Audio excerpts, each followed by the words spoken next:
The engineering for a 1,500-mile structure is off the charts. They have technology. We know that. What does the Bible say about supernatural technology? Have fallen angels secretly contributed to our technological advancements? Why does Daniel 12:4 say to seal up the words until the end? Ellie Marzulli, you understand the end-time prophecies as in the days of Noah, the great coming deception, strong delusion better than anyone I know.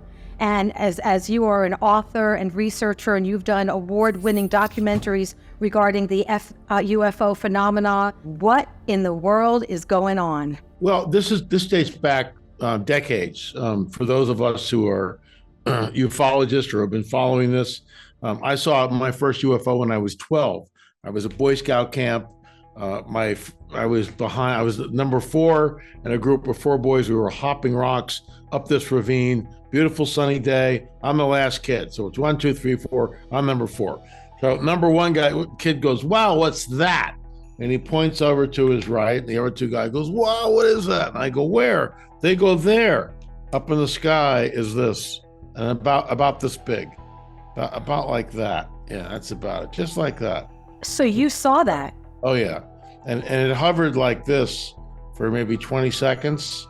And then I'll bring it down here. It left the scene like this, just like that, gone, straight up and gone. Classic UFO. We run as fast as we can back to scout camp. We get there. We saw a UFO. We saw a flying saucer. And all the kids come out. The scoutmasters come out. I can see it like it was yesterday. The kids are all around us. What did it look like? It was shiny. It was metallic. We don't know. It was it shot off in the sky. By the evening meal, this was at lunch. By the evening meal, the other 3 boys denied that they had ever seen anything. Oh my goodness. Yes, and I alone will bear the penalty. And I was ridiculed and called all sorts of names. I would not back down on the story. It was my first lifelong lesson of herd mentality and how people will deny what they've seen in order to be part of the herd. And I just wouldn't go there. So I've been immersed in this.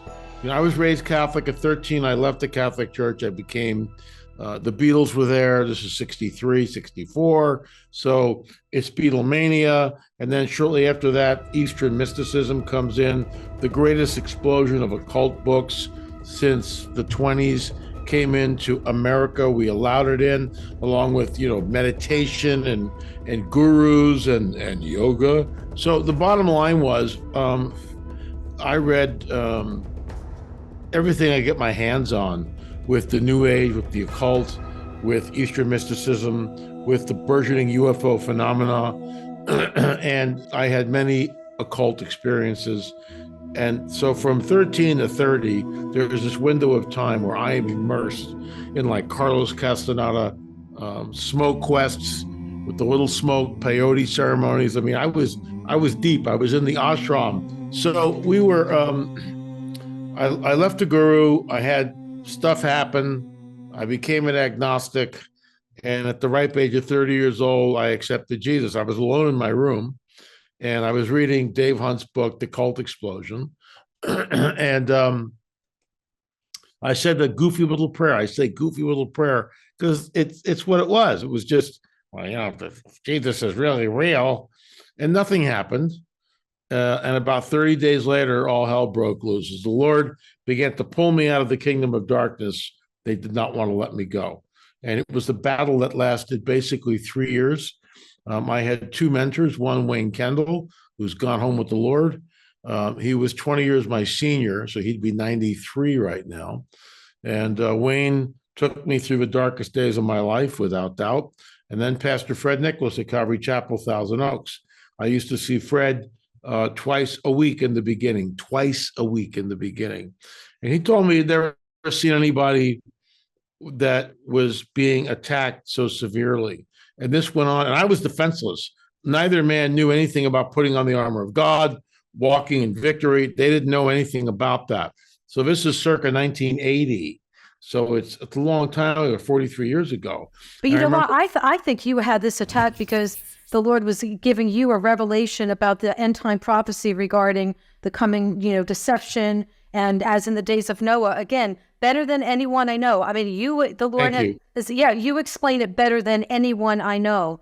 And so I think that's why you had that attack. And I would agree with that. I concur. I think that the enemy knows who we are before we know who we are, type of deal. And I was a musician. I'm a classically trained pianist. I compose my own music. I've worked with orchestras. I've written full-blown orchestral cantatas with choral elements. I mean, we're not just I'm talking. I'm a composer too, so. Yeah, okay. We're not talking 4 chords on the piano here. We're talking, stuff that's pretty involved, but I boast. But so, I was always a musician. I became a worship leader. I was a worship leader basically on and off for 25 years. I didn't understand why certain churches I wound up in were secessionists, were anti-Israel. The Church is Israel were not, and they were basically amillennial churches. I didn't know, why don't they talk about this stuff? Because Calvary chapels do and did back then and still do today. Not all of them, but many of them do. And of course, what we're seeing in Israel is unbelievable, but I digress. So after 10 years of being immersed in Bible study and being a worship leader, the Lord began to shift everything, slowly shift the ministry from worship leader to what I'm doing now. And it was like, if you had told me, 43 years ago when I came across the line, gave my heart to Jesus, that I'd be doing this, I was just like, we'd have probably run out of the room screaming, no, because it's not for the faint of heart. But because I was immersed in a new age, and I've been on both sides of the aisle, so I really enjoy, in some ways, a unique perspective.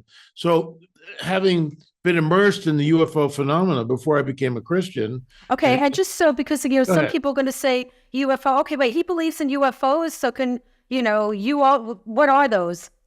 Okay, let's cut to the chase. When we get into 2 Kings, okay, and we have Elisha and Gehazi, Elisha's servant, and Elijah is totally freaked out because the entire Syrian army, or Gehazi's freaked out because the entire Syrian army has encamped against Elisha. And so now what? And Elisha says, Lord, open my servant's eyes. So he shoos Gehazi out of the tent. Gehazi goes out there, and the Lord opens his eyes. And he comes running back in. He goes, oh my gosh, I saw the chariots of fire above the Syrian army. So whatever chariots of fire. Remember, Gehazi is looking at this through human eyes, that in his vernacular, there's nothing to describe this. So Gehazi knows what a chariot is. It's a vehicle.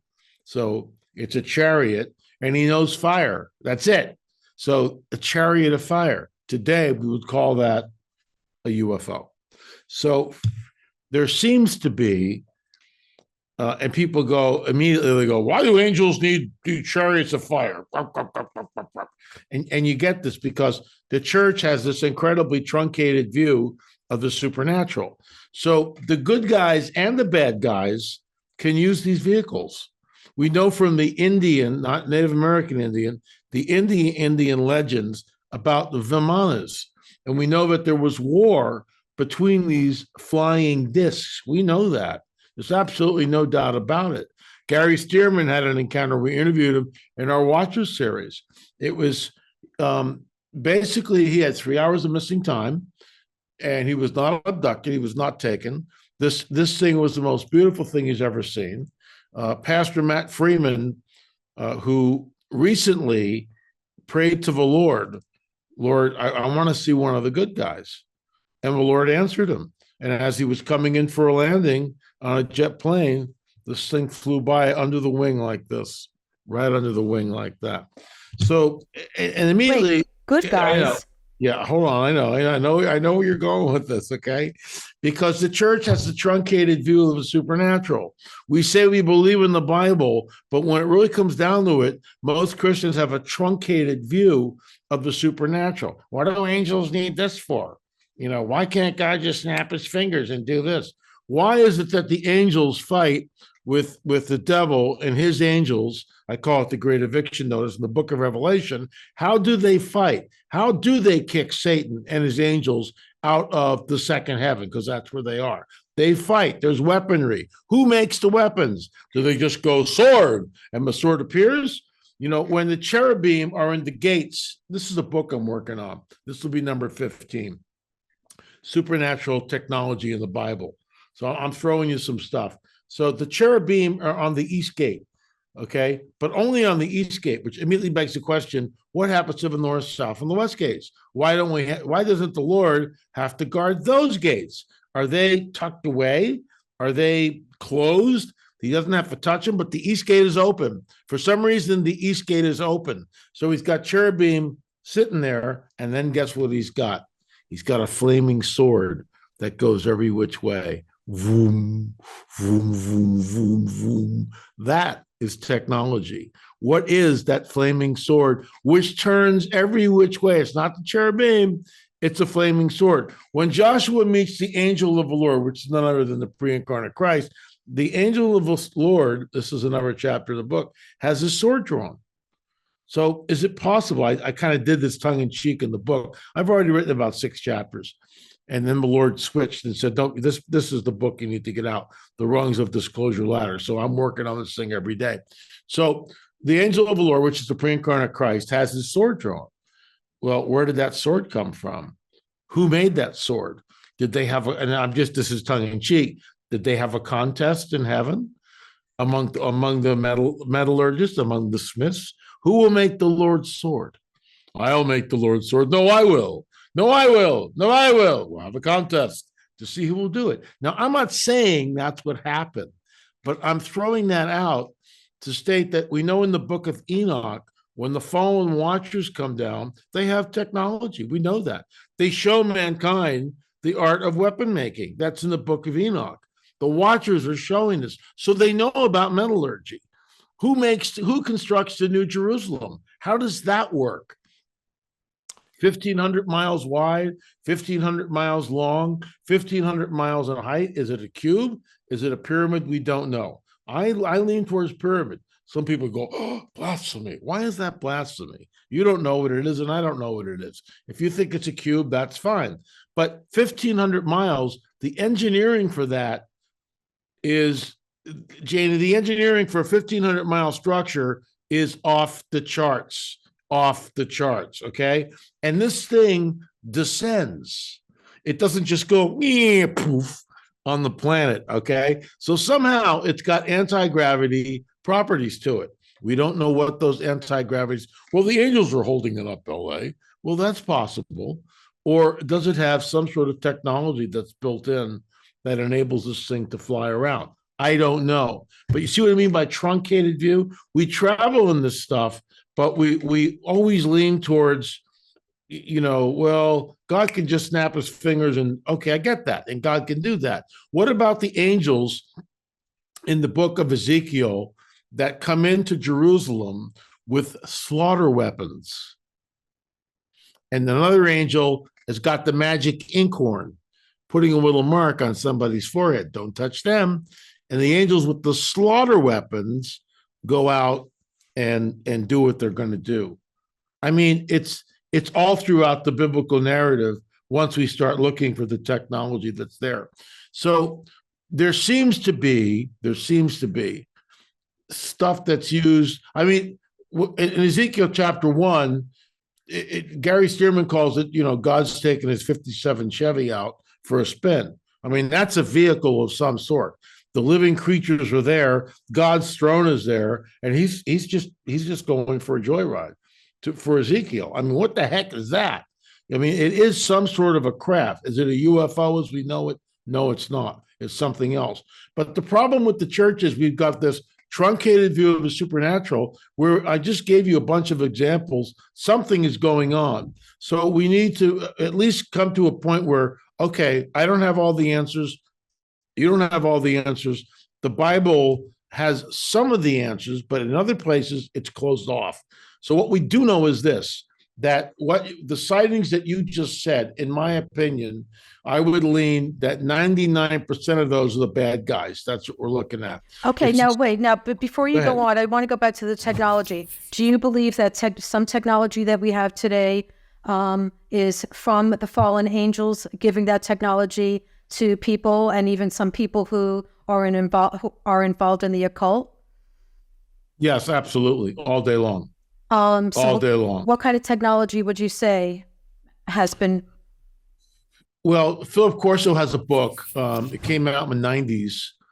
And Corso was greeted with a lot of skepticism. It certainly is a deathbed confession. He died shortly after the book was published. When I say shortly, within a year or something like that.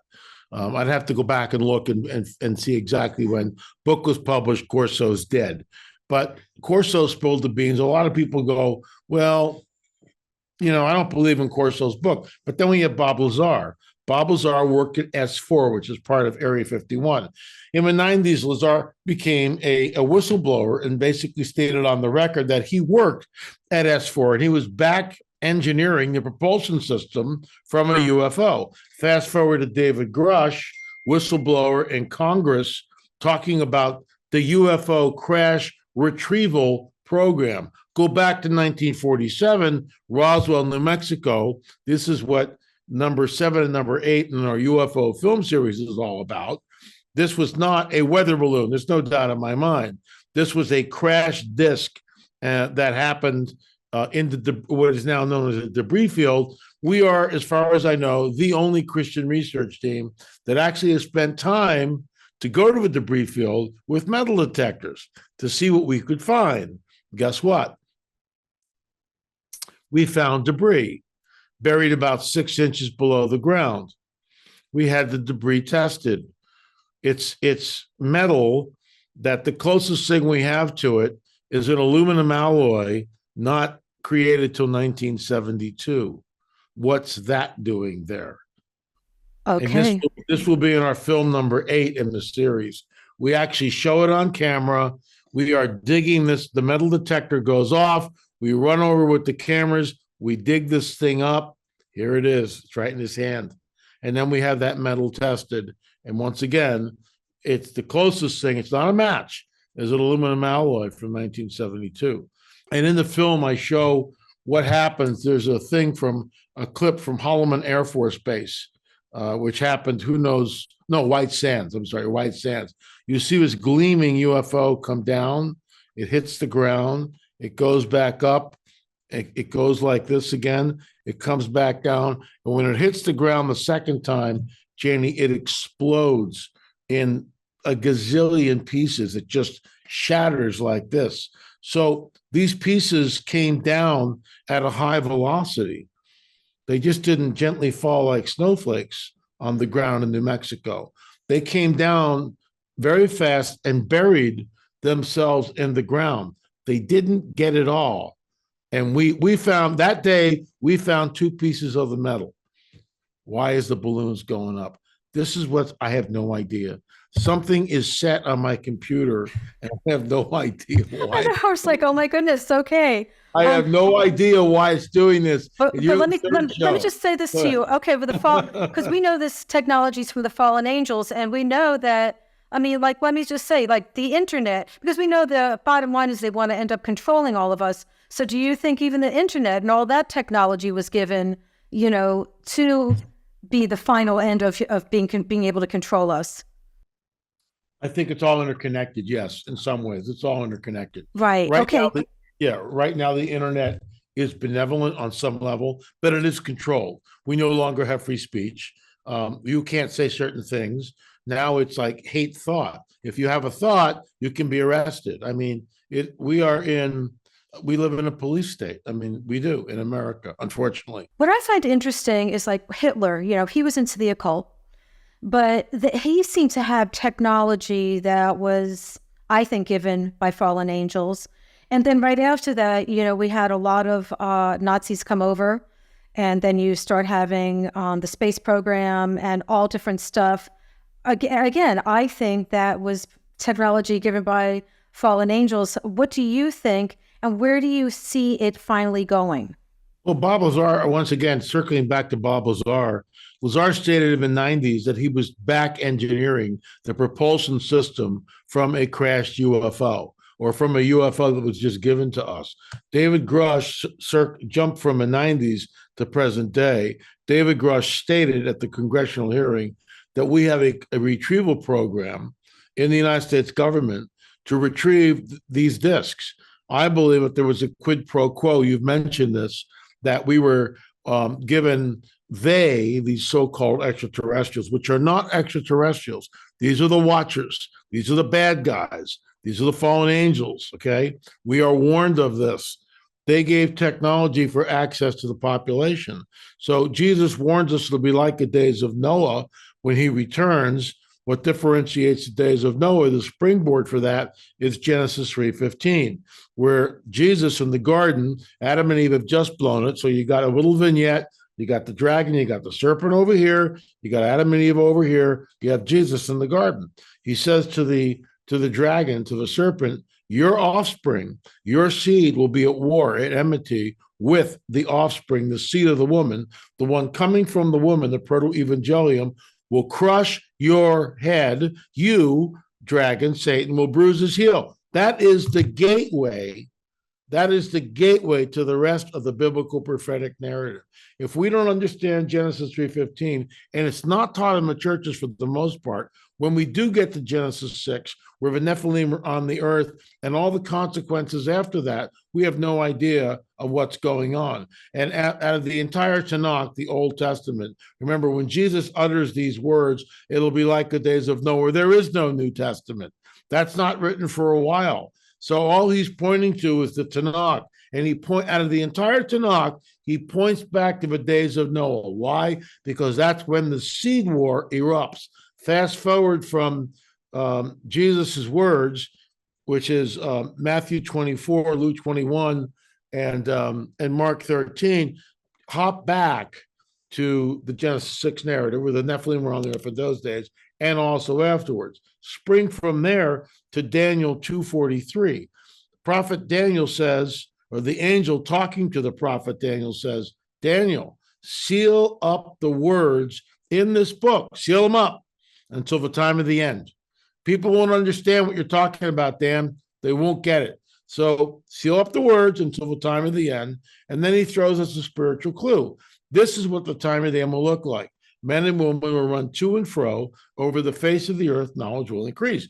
As you and I are discussing this, there are thousands of planes transporting people to and fro over the face of the earth, and knowledge now increases exponentially, basically every 6 months. The book is unsealed. Now go to Daniel 2:43, very enigmatic scripture. It says, their seed, there's that nasty word again, their seed will mingle with the seed of men, but they will not cleave to them. That sentence is so loaded, so pregnant with meaning, it's mind-boggling, it's staggering. First of all, who are they? They cannot be the seed of men. So you're looking at the mingling of the seed. When we go back to Genesis 3:15, there's the gateway to the rest of the Bible. If we have the right exegesis, the right interpretation of Genesis 3:15, when we get to Daniel 2:43, oh, I get it. Seed war manifesting when? In the last days. And when it says they will not cleave to them, it's the work of Jim Williamson, who was first illuminated this for me. A man will leave his father and mother and cleave to his wife. That's a marriage contract. Well, guess what? There's no cleaving in the Daniel thing, but they will not cleave to them. Their seed will mingle with the seed of men, but they will not cleave to them. Who are they? Can't be men, can't be the seed of men. So who the heck are they? These are the fallen watcher angels. This ties into our fourth film in the in our UFO series, which is on abduction, where women are taken, ovum is taken from the women. Some women find themselves pregnant. Sperm is taken from the men. It all goes back to Genesis 3:15, the mingling of the seed. If I'm wrong, I will stand up in front of the world and admit this, but I'm not wrong, because that is the correct interpretation of Genesis 3:15.